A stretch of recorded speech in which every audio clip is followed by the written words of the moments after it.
Otherwise, the paper is November 20, paper 3, variant 1. सबसे पहला MCQ, what is the main M of cost benefit analysis. अच्छा, तो भाई cost benefit analysis basically क्या होते हैं? कॉस्ट बेनिफिट एनालिसिस जो है ना, वो हमारी गवर्नमेंट करती है नॉर्मली जब भी कोई प्रोजेक्ट सेलेक्ट करना होता है।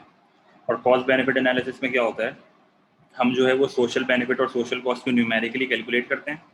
अगर मैं कहता हूँ कि मेरा सोशल बेनिफिट और सोशल कॉस्ट इक्वल है, देन मैं दोनों प्रोजेक्ट्स मतलब प्रोजेक्ट्स के बीच में इंडिफरेंट हूँ, या तो सेलेक्ट कर लूँ या तो सेलेक्ट ना करूँ, कोई मसला नहीं है।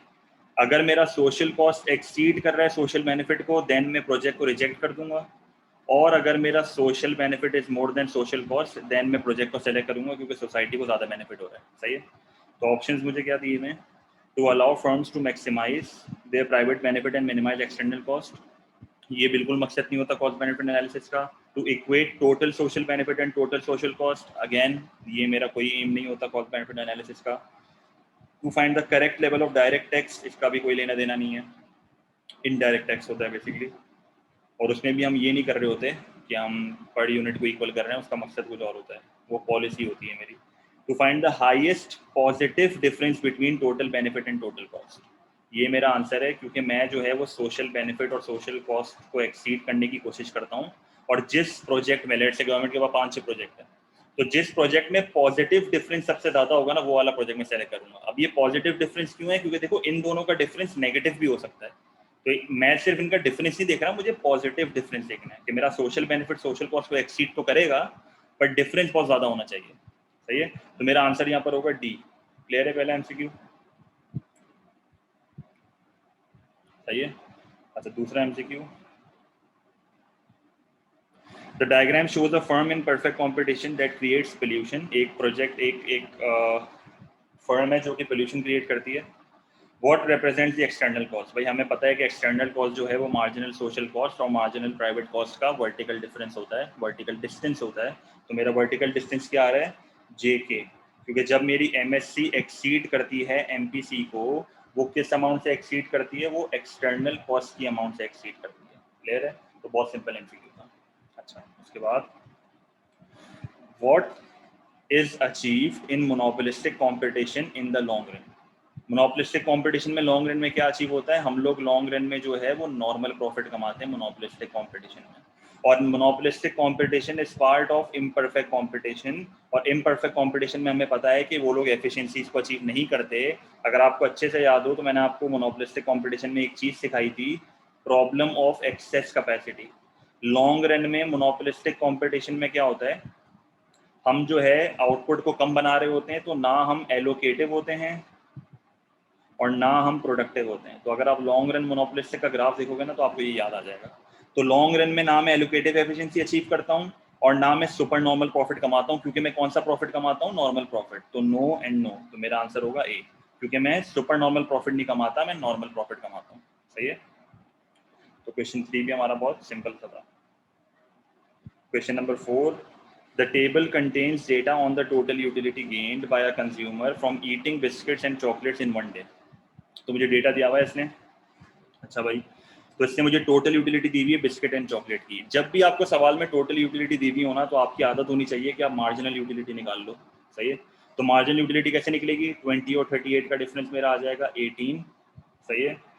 उसके बाद जो है 38 और 52 का डिफरेंस मेरा आ जाएगा 14, then 10, then 8, then 4 and then 0।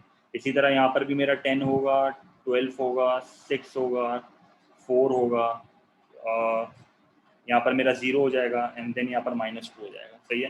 तो मेरे को ऑप्शंस क्या दिए मैं? The consumer gets diminishing marginal utility after eating the first chocolate. ये कह रहा है कि जैसे ही मैंने पहली चॉकलेट खाई, मेरा डिमिनिशिंग मार्जिनल यूटिलिटी शुरू हो गया। सही है। ऐसा मेरा नहीं हुआ है, क्योंकि मेरा MU जो है वो पहले इनिशियली 18 था, उसके बाद मेरा गिनना शुरू हुआ है। तो दूसरे चॉकलेट में मेरा बेसिकली जो है गिनना शुरू हुआ है, तो स्टार्टिंग में बिल्कुल नहीं हुआ है। दूसरा option, the consumer gets negative marginal utility from the 7th chocolate eaten. भाई जब मैंने जो है वो 7th चॉकलेट खाई, देखो चॉकलेट में देखो मेरी यूटिलिटी बढ़ रही थी। सही है। तो पहले चॉकलेट के बाद MU डिमिनिश नहीं हुआ है, दूसरे के बाद हुआ है। सही है। अच्छा, और ये कह रहा है कि 7वें चॉकलेट में मेरा MU नेगेटिव चले गया था। बिल्कुल सही। जैसे ही मैंने 7th चॉकलेट खाई, देखो मेरा MU नेगेटिव है। सही है। तो ये वाला ऑप्शन जो है वो मेरा सही होना चाहिए। The consumer will never eat chocolate if biscuits are available, बिल्कुल गलत, ऐसा कहीं भी नहीं लिखा हुआ। The second biscuit eaten gives the same marginal utility as the fourth chocolate eaten. भाई जब मैंने सेकंड बिस्किट खाया तो मेरी 18 थी, फोर्थ खाया तो मेरी 6 थी, तो ये वाला ऑप्शन भी मेरा जो है वो गलत हो गया, इक्वल नहीं है। क्लियर है ये एमसीक्यू? मेरे ख्याल में तो आसान था।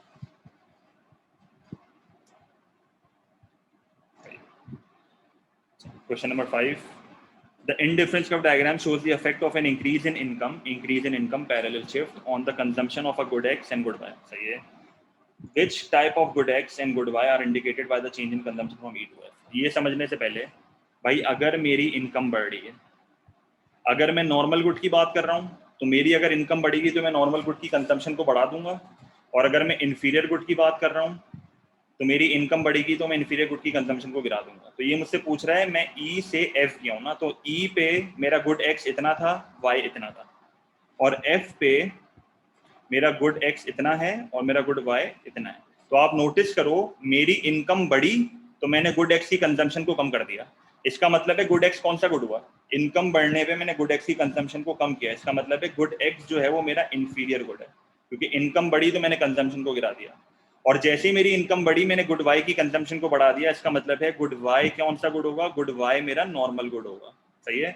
तो good X will be inferior good and good Y will be normal good, तो मेरा आंसर हो जाएगा B. Again a simple MCQ. सही है, अब तक तो आसान चल रहा है, ठीक है। अच्छा, उसके बाद question number 6, a Chinese firm has total fixed cost of 1000, the firm's average variable cost is 10 and its average total cost is 15, what is the firm's output? तो इसने मुझे जो है वो एवरेज टोटल कॉस्ट दिया हुआ है, एवरेज वेरिएबल कॉस्ट दिया हुआ है और एवरेज फिक्स कॉस्ट इससे मुझे नहीं दिया हुआ। तो मेरा एवरेज टोटल कॉस्ट कितना है? 15, एवरेज वेरिएबल कॉस्ट है 10 और एक्स मुझे ये नहीं पता। तो मेरी एवरेज फिक्स कॉस्ट कितनी आ जाएगी? मेरी एवरेज फिक्स कॉस्ट आ जाएगी 5। यहाँ तक क्लियर है?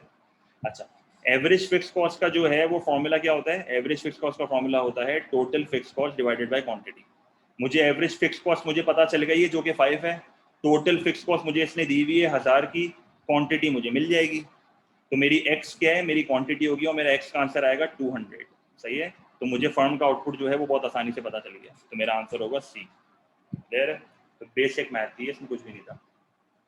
अच्छा, उसके बाद what is not a requirement for the law of diminishing returns to operate in the short run? कह रहा है कि ऐसी कौन सी कंडीशन नहीं है लॉ ऑफ डिमिनिशिंग मार्जिन उसके लिए, लॉ ऑफ डिमिनिशिंग रिटर्न्स के लिए।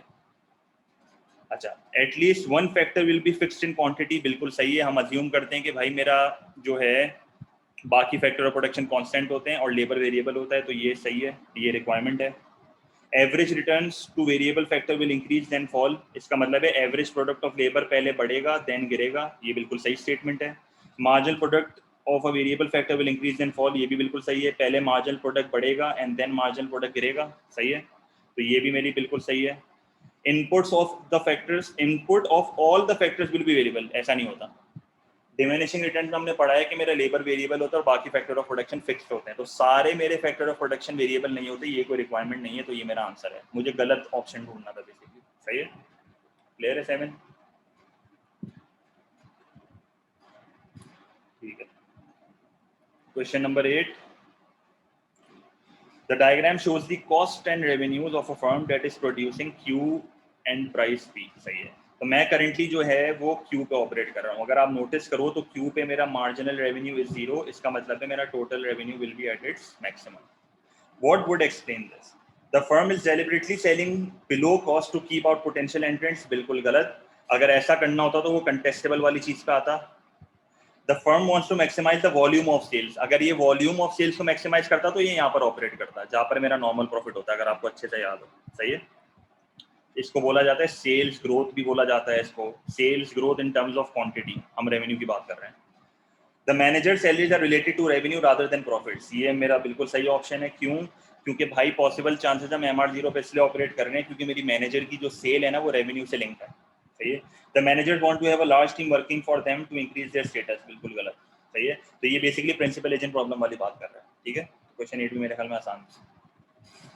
Question number 9, what is necessary for price discrimination to be profitable in different markets? कह रहा है कि डिफरेंट मार्केट्स के लिए प्राइस डिस्क्रिमिनेशन के लिए क्या जरूरी है। There must be many buyers, जरूरी नहीं है प्राइस डिस्क्रिमिनेशन के लिए. There must be markets with different price elasticity of demand. ये बिल्कुल सही है, क्योंकि अगर हर मार्केट की इलास्टिसिटी अलग अलग होगी तभी तो मैं अलग अलग प्राइस चार्ज कर पाऊंगा, वरना तो प्राइस डिस्क्रिमिनेशन में कर ही नहीं पाऊंगा. There must be product differentiation.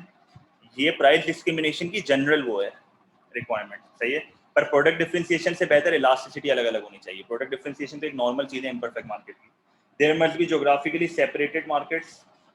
ये से मैं वैसे ही मुझे इसने डिफरेंट मार्केट्स बोल दिया है, तो भाई ये भी एक कंडीशन होनी चाहिए, बट मेरा बेस्ट आंसर यहाँ पर ये है, क्योंकि डिफरेंट इलास्टिसिटीज जब तक नहीं होंगी तो प्राइस डिस्क्रिमिनेशन तो चल ही नहीं सकता, भले ज्योग्राफिकली सेपरेटेड मार्केट से. पर अगर इलास्टिसिटी सेम है तो मैं अलग अलग प्राइस कैसे चार्ज करूंगा, सही है. तो मेरा आंसर होगा बी. क्लियर है. अच्छा, then question number 10. The diagram shows the firm's short run average cost curve. ये मुझे short run average cost curve इसने दिया हुआ है. What explains the shape of the curve? ये तो बहुत सिंपल है मेरे ख्याल में. क्या आंसर होगा इसका बताओ, आप लोग बताओ, खुद भी थोड़ा दिमाग चलाओ. शॉर्ट रन एवरेज कॉस्ट का शेप ऐसा क्यों होता है? यूटिलिटी का तो लेना देना ही नहीं है, इसका भी लेना देना नहीं है. डिसइकोनॉमीज ऑफ स्केल जो है वो लॉन्ग रन में होती हैं, ये तो शॉर्ट रन का कर्व है. तो लॉ ऑफ वेरिएबल प्रोपोर्शन, इसका मतलब है diminishing returns. Short run average cost diminishing returns की लॉजिक से बनती है, सही है. मेरा आंसर हो गया बी. अच्छा भाई. A firm successfully engages in a policy of predatory pricing. एक फर्म है जो कि सक्सेसफुली एंगेज हुई है in a policy of predatory pricing. Predatory pricing का मतलब क्या है कि आप जो है अपनी प्राइसेस को जानबूझ के लो रखते हो टू एलिमिनेट कंपटीशन. ये प्रीडेट मतलब आप जो है कंपटीशन को खा रहे हो, सही है. What will happen to the prices charged by the firm in the short run, in the long run? ये लोग क्या करते हैं, ये लोग शॉर्ट रन में जो है वो जानबूझ के प्राइसेस को कम करते हैं, कंपटीशन को भगाते हैं. जैसे ही फर्म्स मेरी मार्केट से भाग जाती हैं, फिर लॉन्ग रन में ये लोग वापस प्राइसेस को बढ़ा देते हैं अपने प्रॉफिट को बढ़ाने के लिए. तो ये लोग शॉर्ट रन में जो है वो प्राइसेस को गिराएंगे, फिर लॉन्ग रन में प्राइसेस को वापसी बढ़ा देंगे. तो मेरा आंसर हो जाएगा सी, क्योंकि अभी प्राइस कम करके कंपटीशन को भगाएंगे, लॉन्ग रन में प्राइसेस को बढ़ा के वापसी अपना मार्केट अपने हाथ में ले लेंगे, सही है. तो ये बेसिकली मोनोपोलीज करती हैं. which is not a reason for the existence of small firms in a market dominated by large companies. कह रहा है कि ऐसी कौन सी वजह नहीं है कि small firm exist करते हैं. Small firms can concentrate on providing specialist services. ये small firm की खासियत है. Small firms enjoy greater economies of scale. ये कोई रीजन नहीं होती, तो मेरा आंसर बी होना चाहिए. और मैं देख लेता हूँ. Small firms enter the market with new innovative ideas. ये small firm की खासियत है. Small firm has good knowledge of local markets. ये भी small firm की खासियत है. ये जो बकाले वगैरह हमारे होते हैं ना छोटे छोटे इलाकों में, इनको मार्केट की ज्यादा नॉलेज होती है बड़े सुपर मार्केट से. स्मॉल फर्म को इकोनॉमी ऑफ स्केल हो नहीं सकता, तो मेरा आंसर होगा बी. ठीक है, आगे आना सिंपल एमसीक्यू. अब तक तो बहुत आसान है. अच्छा, MCQ number 13. The diagram shows an industry's supply and demand curves. In the absence of externalities, which area in the diagram measures the net loss in economic welfare if the government restricts the level of output at OQ? Supply equals to demand पे society मांगती है, government ने quantity Q पे output को restrict कर दिया. इसका मतलब है कि ये वाला जो सारा ट्राइंगल है ना, ये मेरा डेड वेट लॉस है. मेरा आंसर यहाँ पर क्या होना चाहिए, V plus W. V plus W जो है वो मेरा डेड वेट लॉस है, जो कि ट्राइंगल यहाँ पर बन रहा है अंडर एलोकेशन की वजह से, सही है. तो 13 भी मेरे ख्याल में आसान था. अच्छा, इन 2007 the United Kingdom's government banned cigarette smoking in enclosed public places. UK की गवर्नमेंट ने क्या करा, सिगरेट को बैन कर दिया पब्लिक स्पेसेस में. कौन कौन सी, offices, shops, bars and restaurants. मतलब इन जगहों के अंदर सिगरेट को बैन कर दिया, रेस्टोरेंट्स में, बार्स में, ऑफिसेस में, शॉप्स में. तो ये बोल रहे हैं यहाँ पर गवर्नमेंट का फेलियर क्या है. What is a government failure arising from this ban? Decrease consumption of cigarettes by smokers. ये तो गवर्नमेंट का वो है, फेलियर नहीं है, ये तो सक्सेस है.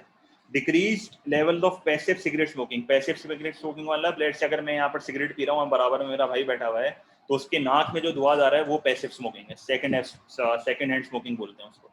तो ये भी अच्छी बात है, ये कम हो रहा है. Increase litre from use cigarettes outside the office and shops. Obviously बात है भाई, जब लोग बाहर सिगरेट पियेंगे तो बाहर ही फेंक देंगे, तो ऑफिस और शॉप्स के बाहर लिटर जमा हो रहा है, तो ये गवर्नमेंट का फेलियर है. तो आंसर सी होगा.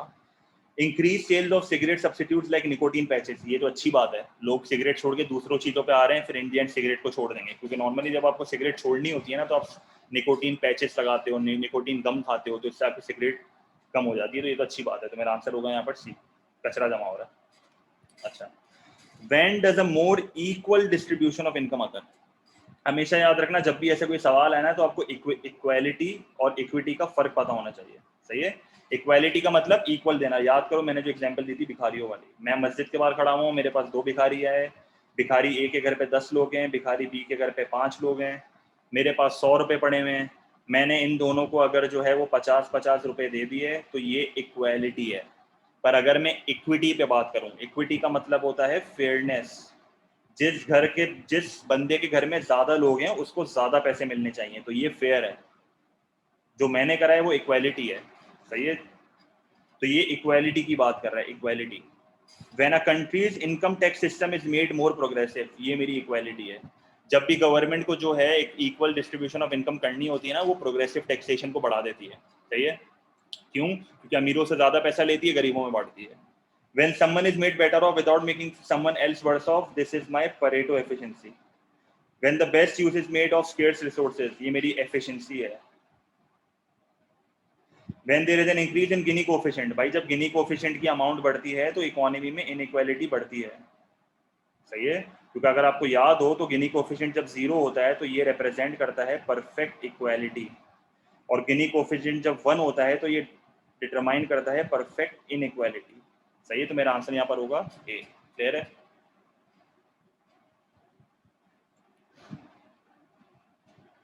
अच्छा,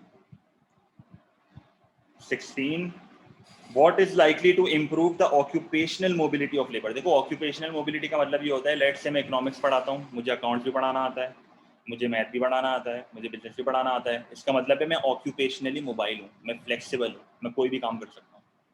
लेट्स से मैं कहता हूँ कि मुझे सिर्फ इकोनॉमिक्स पढ़ाना आता है, देन मैं ऑक्यूपेशनली इमोबाइल हूँ। सही है, तो ये मतलब होता है इसका। तो ऑक्यूपेशनली मोबाइल का मतलब होता है फ्लेक्सिबल।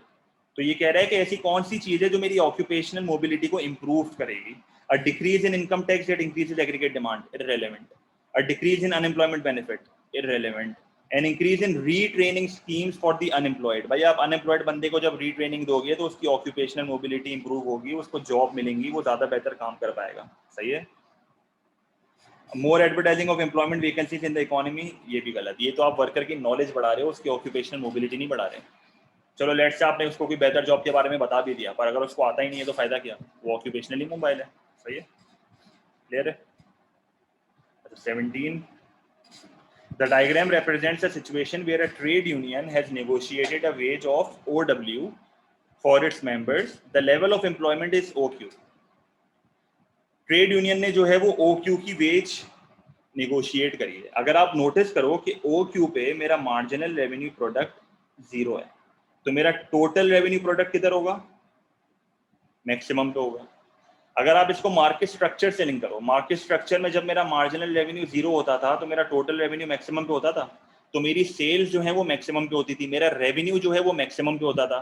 तो वहां पर अगर मेरा रेवेन्यू मैक्सिमम पे होता है तो यहाँ पर क्या मैं कह सकता हूँ कि मेरी जो total amount paid in wages है वो मैक्सिमम पे होंगी? क्या ऐसा बोल सकते हैं? वहां पर अगर मेरा रेवेन्यू मैक्सिमम पे था तो यहाँ पर क्या मेरी total amount paid in wages maximum पे होनी चाहिए? तो इसका मतलब है मेरा आंसर होगा डी, क्योंकि बाकी सारे ऑप्शन जो है वो इररिलेवेंट है। क्लियर है? आगे बढ़ जाऊं, एक बार देख लो, ये एमसीक्यू अच्छा एमसीक्यू है ये। अच्छा, आगे बढ़ जाओ। What is not included in the human development index? भाई ह्यूमन डेवलपमेंट इंडेक्स में क्या इंक्लूड नहीं होता? ह्यूमन डेवलपमेंट इंडेक्स में means of years of schooling आता है, लाइफ एक्सपेक्टेंसी एट बर्थ आता है, जीएनपी पर कैपिटा तो लाजमी तौर पे आता है, infant mortality rate is not part of HDI. सही है, तो ये प्योर थियोरेटिकल है। नहीं, मीन ईयर्स ऑफ स्कूलिंग आता है, स्कूलिंग आता है। अगर आपने प्रॉपर्ली, आप लोगों ने अगर प्रॉपर्ली देखा है ना तो मीन ईयर्स ऑफ स्कूलिंग आता है, इन्फेंट मोर्टिलिटी रेट नहीं आता। सही है, तो प्योरली थियोरेटिकल चीज़ है ये, जीडीपी के आंसर में जो मैंने लिखवाया था। सही, और जो डिस्कस भी किया था हमने। खैर है। 19, under what circumstances will low wages and low cost lend in a developing country not attract foreign investment in manufacturing. कह रहा है कि ऐसी कौन सी वजह हो सकती है कि एक मुल्क में वर्कर भी सस्ता है, लैंड भी सस्ता है, फिर भी बाहर की कंपनीज आपके मुल्क में आके फैक्ट्री सेटअप नहीं कर रही. If the developing country creates genuine independence for the central banks, irrelevant. If the developing country embarks on a program of privatization, ये तो अच्छी बात है. If the developing country lacks well developed infrastructure, ये सबसे बड़ी रीजन होती है. अगर आपकी कंट्री में रोड नेटवर्क्स वगैरह अच्छे नहीं है ना, तो बाहर की कंपनीज आपकी कंट्री में आके काम नहीं करती, क्योंकि ट्रांसपोर्टेशन कॉस्ट बहुत ज्यादा हो जाती है. सही है. Transportation cost is one of the reasons कि आपके मुल्क में फॉरेन डायरेक्ट इन्वेस्टमेंट नहीं होती, आपके मुल्क में इंफ्रास्ट्रक्चर अच्छा नहीं है. क्लियर है ये भी चीजें रेलेवेंट. सही है. अच्छा, MCQ number 20. An individual was temporarily unemployed but found a job quickly. कौन सी अनएम्प्लॉयमेंट है ये बताओ. बहुत आसान है.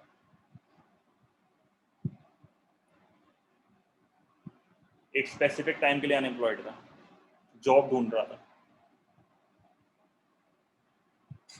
कौन सा आंसर होगा इसका? नहीं. सिक्लिकल अनएम्प्लॉयमेंट इज बेसिकली जब एग्रीगेट डिमांड गिरती है. यहाँ पर एग्रीगेट डिमांड नहीं गिर रही. यहाँ पर मैं जॉब ढूंढ रहा हूँ, मैं उस दौरान में अनएम्प्लॉयड हूँ, तो इसका मतलब ये फ्रिक्शनल अनएम्प्लॉयमेंट है, क्योंकि ना सीजनल है ना स्ट्रक्चरल है. सही है. अच्छा,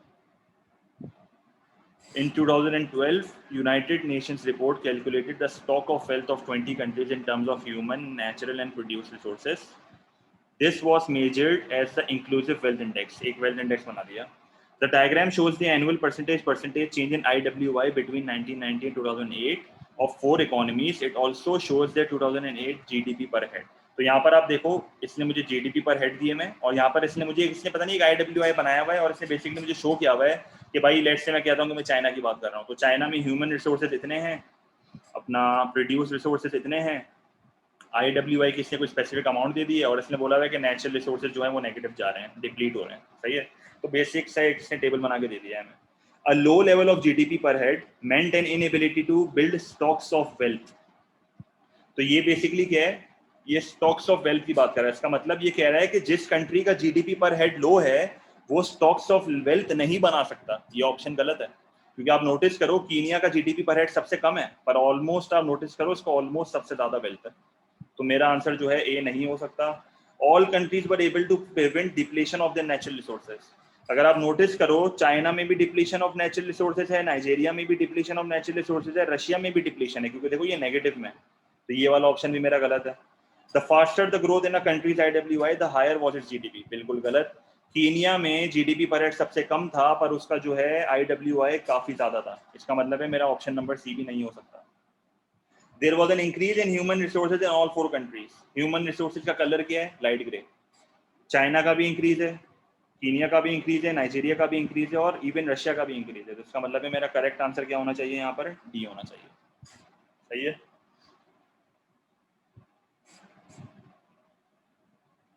फिर एक बार देख लो सही से. 22. What would represent a monetarist anti-inflationary policy? Anti-inflationary policy का मतलब है contractionary policy और deflationary policy. An increase in indirect taxation, ये तो fiscal policy है, ये भी नहीं होगा, ये भी नहीं होगा. The sale of securities on the open market, bonds को sell कर रहा है, इसका मतलब है money supply को कम कर रहा है. मनी सप्लाई को क्या कर रहा है? कम कर रहा है. इंटरेस्ट रेट को बढ़ा रहा है, कंजम्पशन को कम करवा रहा है, इन्वेस्टमेंट को कम करवा रहा है. सही है. तो मेरा आंसर होगा डी. क्लियर है. Deflationary policy, contractionary. अच्छा, 23.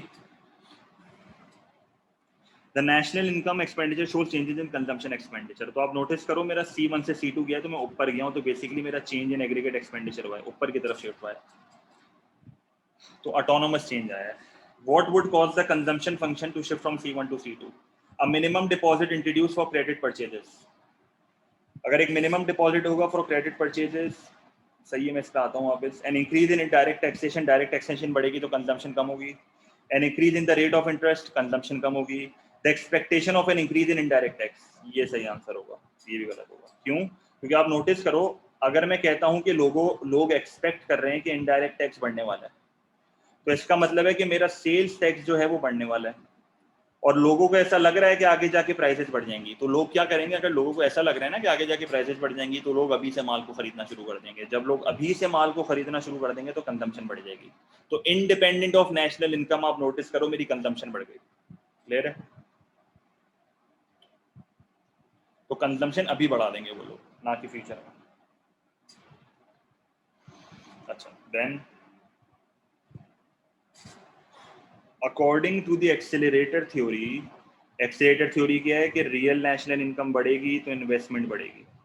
मैंने आपको बताया था आप लोगों के investment is alpha times investment over change in income, और basically investment is equals to alpha times multiplied by change in income. तो बेसिकली ये जो अल्फा है ना, ये क्या है? ये अल्फा टाइम्स का मतलब होता है कि भाई एडिशनल इनकम में से कितनी परसेंटेज, कितनी एडिशनल इन्वेस्टमेंट हो रही है। सही है? एडिशनल इनकम में से कितनी एडिशनल इन्वेस्टमेंट हो रही है। एक्सेलरेटर थ्योरी में अज्यूम होता है कि इन्वेस्टमेंट मेरी इंड्यूस्ड होती है, हालांकि हमने पढ़ा हुआ है कि वो ऑटोनोमस होती है, तो ये इसका एक वो था, ऑपोजिट थ्योरी थी। तो ये कह रहा है कि what would cause investment in an economy to be lower than in the previous year. कह रहा है कि इन्वेस्टमेंट कम कैसे होगी। सही है? a lower marginal propensity to consume than in the previous year. जब MPC कम होगा तो हमारी कंजम्पशन कम होगी। खैर इस पे आते हैं। a lower marginal propensity to save, इससे तो कंजम्पशन ज़्यादा होगी। a smaller fall in national income than occurred in the previous year. Smaller fall होगा तो इन्वेस्टमेंट गिरेगी। ये इन्वेस्टमेंट बोल रहा है अभी भी बढ़ रही है पर कम बढ़ रही है। सही है? a smaller rise in national income than occurred in the previous year. ये मेरा परफेक्ट आंसर है, क्योंकि ये कह रहा है कि चेंज इन इनकम जो है ना वो इस साल थोड़ा कम आया है। तो जब चेंज इन इनकम कम आएगा तो इन्वेस्टमेंट भी कम आएगी, क्योंकि ये परसेंटेज मल्टीप्लाई होता है ना चेंज इन इनकम से। तो ये वाला ऑप्शन भी मेरा इररेलेवेंट है, ऑप्शन ए। तो मेरा करेक्ट आंसर होगा डी, क्योंकि a smaller rise in national income will lead to a smaller rise in investment. सही है? क्योंकि परसेंटेज मल्टीप्लाई होती है ना बेसिकली। क्लियर है?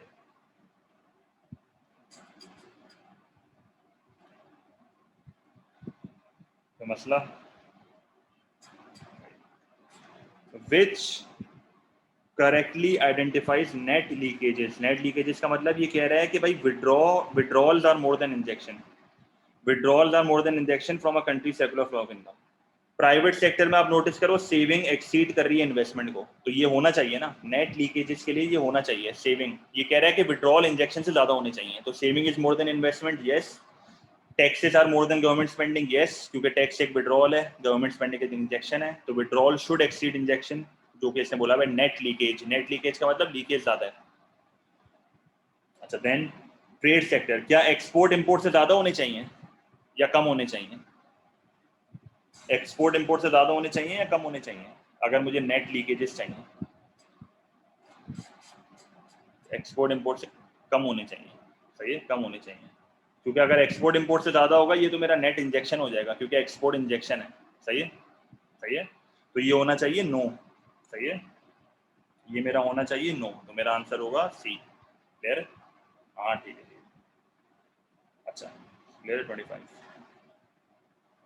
अच्छा, 26।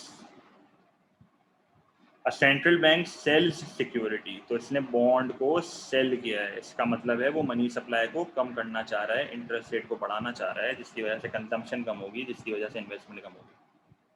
What does Keynesian theory predict will occur?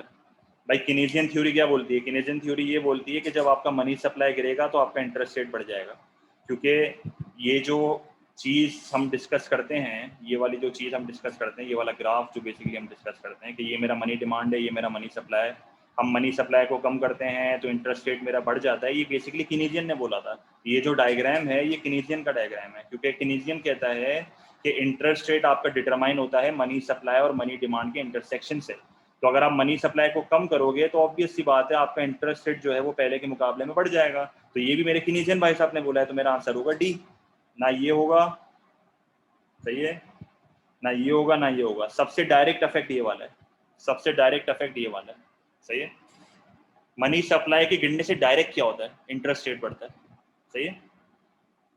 Yes, prices बिल्कुल गिरती हैं, पर पहले तो इंटरेस्ट रेट बढ़ता है ना, फिर प्राइजेस गिरती हैं। और कीनेसियन के डायग्राम के अकॉर्डिंगली सोचो। सही है? अच्छा, 27,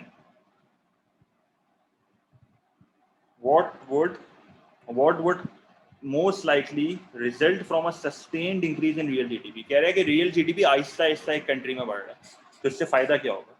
जब आपके मुल्क में जीडीपी आहिस्ता आहिस्ता बढ़ता है ना, तो आपके मुल्क में जो है वो टैक्स रेवेन्यू बढ़ता है, आपके मुल्क में ग्रोथ आती है, एम्प्लॉयमेंट बढ़ती है, तो इससे टैक्स रेवेन्यू बढ़ रहा है। तो ये क्या लिखा हुआ है? Decrease in government budget deficit. बिल्कुल सही है ये, क्योंकि बजट डेफिसिट आपका कम होगा ना, क्योंकि बजट डेफिसिट क्या होता है? Government spending is more then tax.